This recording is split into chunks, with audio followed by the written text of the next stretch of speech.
Melalui Google bisa kalian search exam PP. Nah, paling atas sendiri bisa diklik. Kemudian klik download. Kebetulan di komputer saya ini sudah ada, jadi saya tidak perlu mendownloadnya. Setelah kalian download, silahkan kalian install. Jika sudah terinstall di PC, kalian bisa membuka aplikasinya dan klik start pada Apache dan MySQL sampai ini berwarna hijau seperti ini. Langkah selanjutnya kita membuat database MySQL dengan mengakses localhost/phpMyAdmin.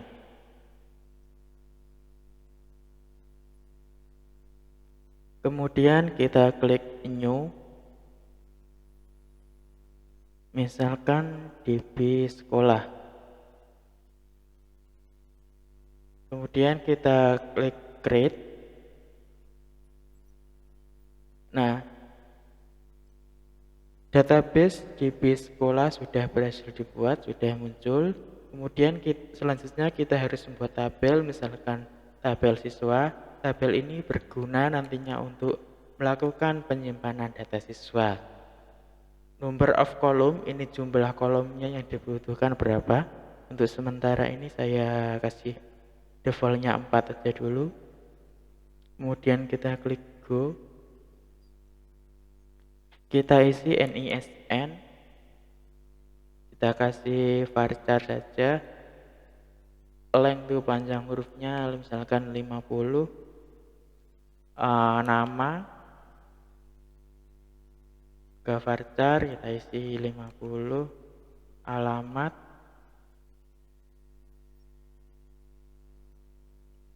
juga varchar kita kasih 50 juga. Nah, kemudian kita simpan. Nah, tabel siswa sudah berhasil dibuat dengan struktur NISN, nama, alamat. Nah, berikutnya kita untuk masuk ke codingan. Yang pertama kita buat folder baru di tempat exam PP tadi menginstal. Kebetulan saya menginstalnya di drive F. Secara default ini biasanya di drive C ya. Untuk exam PP kita buka, kemudian kita klik htdoc, kita buat folder baru, misalkan sekolahku. Nah, folder baru sudah berhasil dibuat. Selanjutnya kita cari text editor ya. Ini bebas menggunakan Notepad bisa, Sublime Text bisa atau yang lainnya. Jika kalian belum mempunyai Sublime Text, bisa mendownloadnya di Google.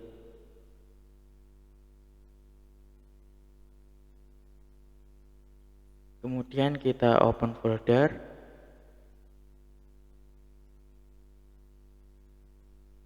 Kita cari folder yang tadi kita buat.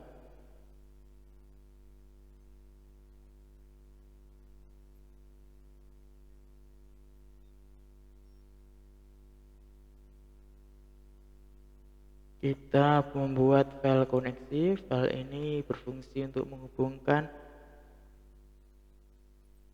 PHP dengan database MySQL. Misalkan kita kasih nama file koneksi.php.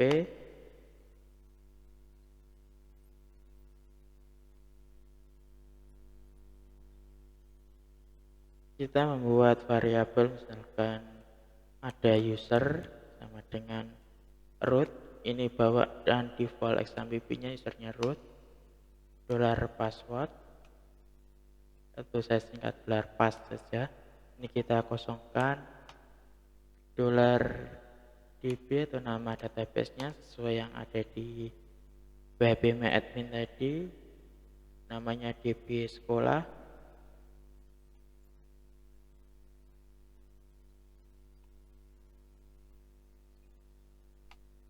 $server, Ini localhost karena masih di lokal.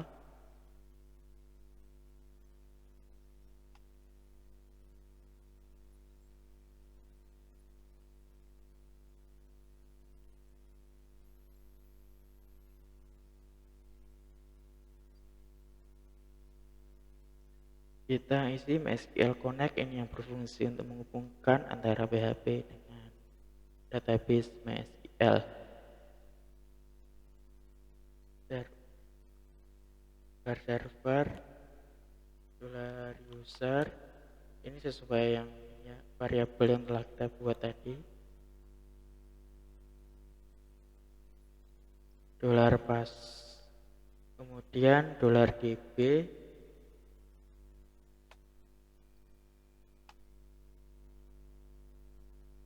kita cek apakah koneksi kita berhasil. Apabila yang koneksi ini berhasil, maka di browser akan tampil kosong.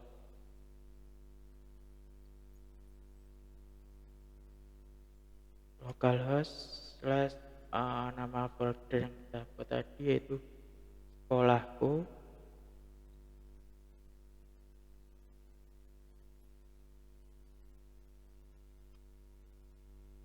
Kita cek koneksi ini database sudah berhasil terhubung ya. Kita langsung masuk ke script menampilkan data dari database. Kita buat file baru, klik kanan pada folder sekolahku, klik new file, kita kasih nama index.php.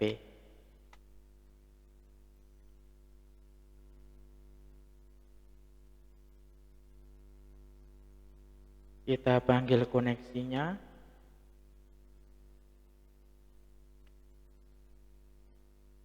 include koneksi.php. Nah, koneksi.php sesuai dengan file yang kita buat, ini berfungsi untuk memanggil koneksi ya, untuk mengkoneksikan antara PHP dengan database MySQL. Kita membuat tabel untuk menampilkan datanya yang ada di database.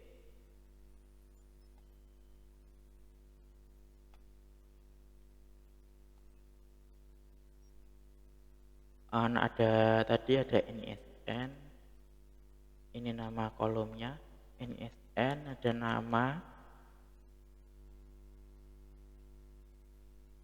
ada alamat,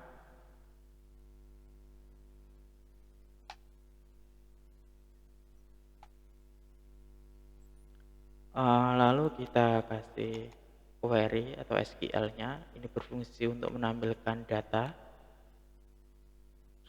$query variabel $count. Nah, $count berfungsi diambil dari sini, dari koneksinya. Ini harus sama. Kemudian query, ada panah query. Kita isi select all from nama tabelnya tadi tabel siswa ya, kita cek kembali. Tabel siswa. Nah, maka di sini harus sama select all from tabel siswa. Ini artinya tampilkan semua data dari tabel siswa. Kemudian kita harus meloopingnya agar semua data yang ada di database itu bisa tampil di tabel ini. PHP, kita pakai for it, query itu dari sini. Ini kita ganti $data.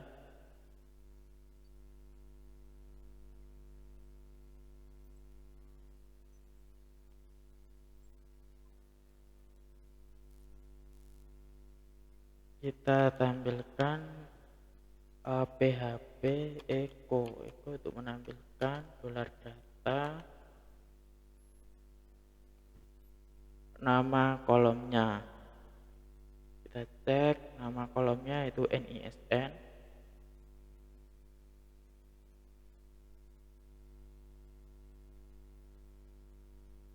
Nah, Nah, kita coba cek dulu kalau host, karena ini indeks. Nah, ini kan belum ada datanya karena di sini masih kosong. Kita coba insert dari sini dulu. Tekan ISN-nya 3, nama, alamat, Rembang.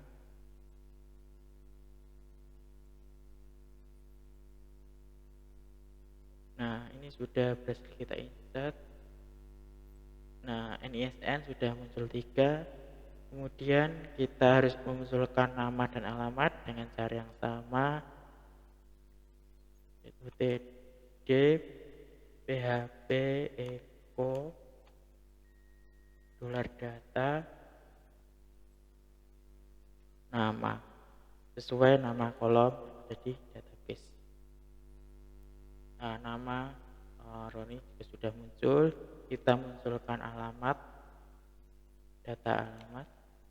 Caranya juga sama, php echo $data alamat. Nah, ini datanya sudah muncul. Kita coba insert satu lagi ya, karena datanya baru satu. Tekan NISN-nya 4, namanya Idan, alamatnya sama.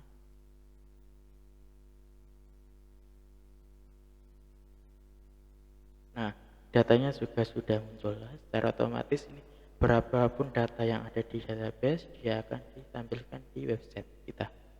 Nah, ini biar kelihatan agak rapi, kita kasih border pada tabelnya.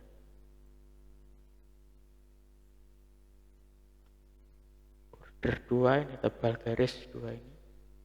Kita refresh. Nah, ini sudah ada garisnya ya, 3, NISN 3, nama ini, alamat. Nah, selanjutnya kita membuat input data ya dari website ini. Kan ini tadi saya inputkan masih dari database-nya. Kemudian kita membuat langsung dari website ini. Nah, di atas ini kita tambahkan tombol tambah data. Jika diklik nanti akan mengarah ke form tambah data. Untuk membuat tombol ref, namanya misalkan tambah, kita simpan, kita coba cek di browser. Nah, ini tambah, tapi ini kan belum fungsi karena belum ada codingannya. Kita membuat file baru untuk membuat form inputan data siswa ini. Dengan cara yang sama, klik kanan pada folder sekolahku, kemudian klik new file.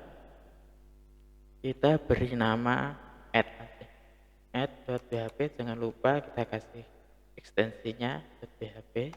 Kemudian kita simpan, kita membuat form,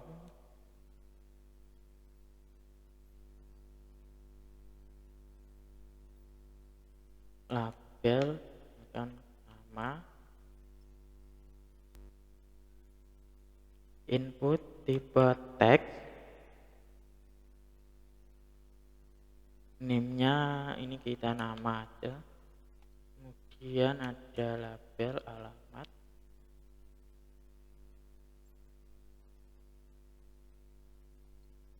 ini juga sama, input tipe teks, name, alamat. Oh ya, ini kurang satu, kurang NISN.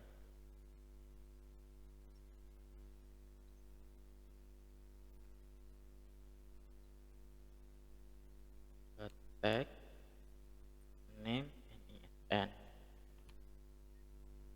Ini kita tambahkan action. Ini nanti mau diarahkan kemana? Menggunakan metode post. Untuk pengiriman data kita menggunakan metode post. Kemudian tombol add ini kita arahkan ke file add.php.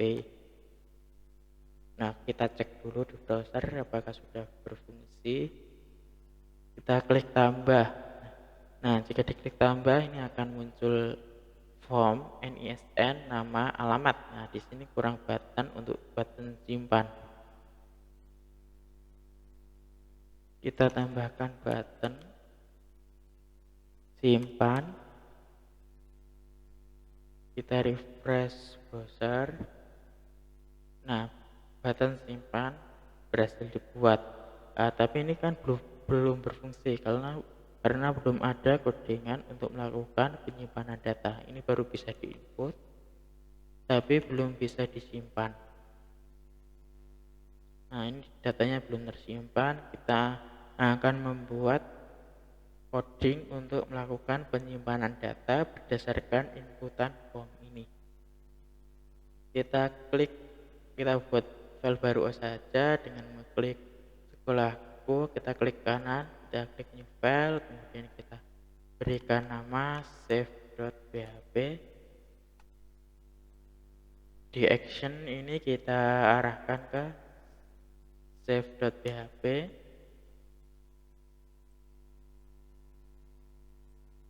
Dengan metode post, jadi data yang inputannya ini yang diinput di form ini, di form NISN, nama, alamat, itu akan dikirimkan ke save.php.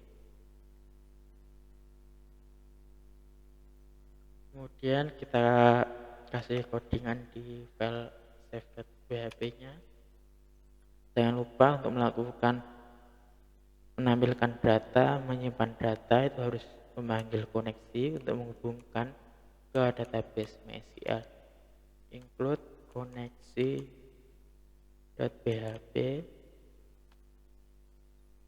Kemudian kita deklarasikan inputan yang ada di sini dengan cara kita membuat variabel NISN sama dengan $post.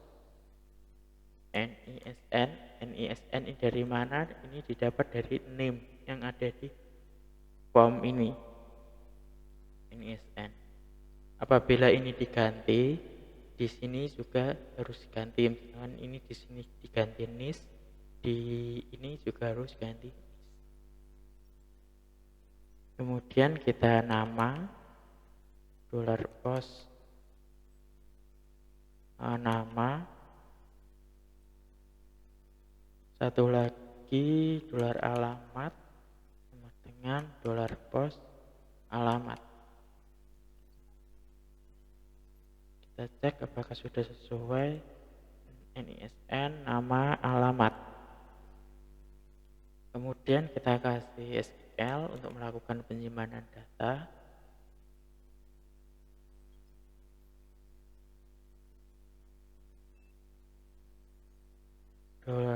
$query untuk SQL penyimpanan data kita menggunakan insert into tabel siswa, terus kita isi nama kolom yang di database, NISN, nama, alamat.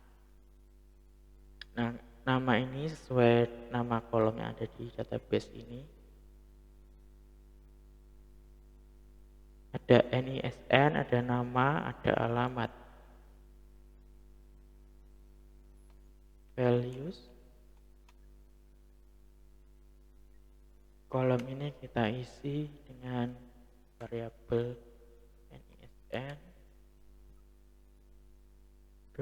$nama, $alamat. Masukkan data yang ada di tabel siswa dengan nomor kolom NISN, nama, alamat.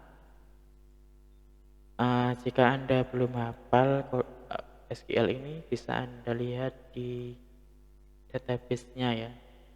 Di PHP MyAdmin, klik SQL, kemudian klik insert. Nah, ini ada. Tinggal ganti value-nya saja.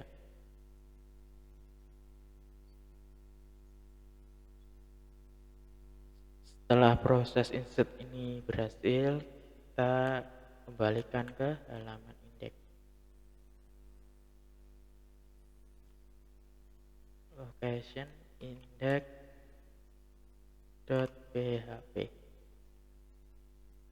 Kita coba jalankan.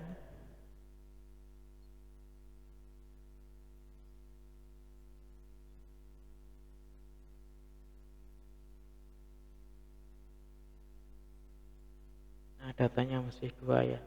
Kita tambah kan 8. Alamatnya Jombang, kita klik simpan. Data berhasil ditambahkan dengan ISN 8 dengan nama ini, alamatnya ini. Kita coba sekali lagi. Ini SN, misalkan kita inputkan 9 dengan nama,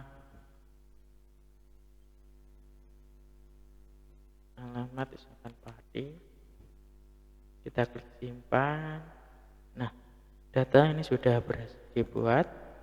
Untuk tutorial berikutnya kita akan membuat edit data dan hapus data. Demikian tutorial pada kali ini, kurang lebihnya mohon maaf ya. Terima kasih.